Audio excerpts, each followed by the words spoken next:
What is nanotechnology, and why should you care? Before we get too technical, try this. Pick up something that's close to you.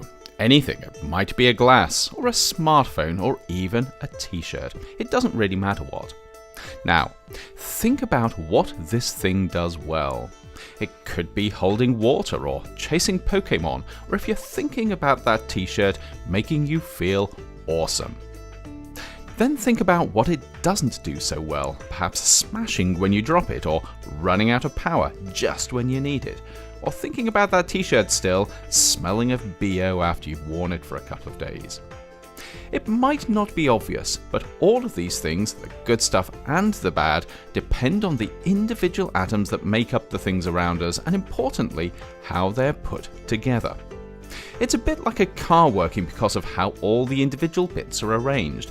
It's not just a case of having 4 wheels, an engine and a steering wheel. They all have to be in the right place if you want a car that gets you to where you're going without falling apart.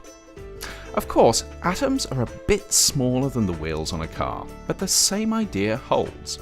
How the different atoms in something are arranged can affect things like how strong or how weak it is, or if it conducts electricity, or if you can see through it, or even what it feels like.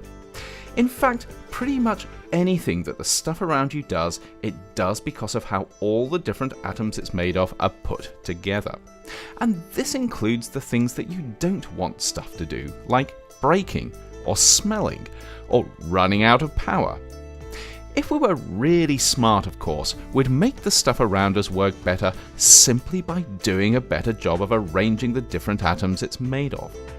And if we were smarter still, we could make totally new stuff by putting atoms together in ways that we'd never done before. We could even start to create stuff that behaves in quite unusual ways, because when you start playing around with atoms, you can tap into some really weird quantum physics. The trouble is, atoms are really small, more than 1,000,000 times smaller than the tip of your pinky finger, and that means they're not that easy to work with. But over the past few years, scientists and engineers have become increasingly good at designing and engineering materials down at the level of atoms or small groups of atoms. And because this new technology involves doing stuff at such a minute scale, it's called nanotechnology. Using their new skills, nanotechnologists are beginning to do cool stuff like creating materials that are really good at turning sunlight into energy, or using nanoscopically small particles to deliver anti-cancer drugs, or even turning polluted water into drinkable water. They're even finding new ways to make glass that doesn't break when you drop it, batteries that last longer, and even t-shirts that smell fresh after you've worn them for a few days. This is really powerful tech. It's helping us to do stuff we couldn't even dream of just a few years ago. But because nanotechnology is so powerful, we need to be really careful how we use it, just in case we end up causing more problems than we solve.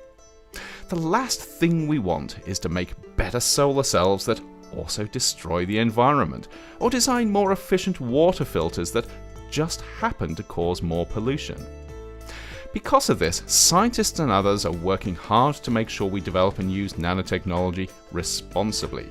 But this isn't just down to nanotechnologists. It's something everyone can be part of, because at the end of the day, it's up to us to decide just how much we want nanotechnology-enabled products and what we're willing to put up with to get them.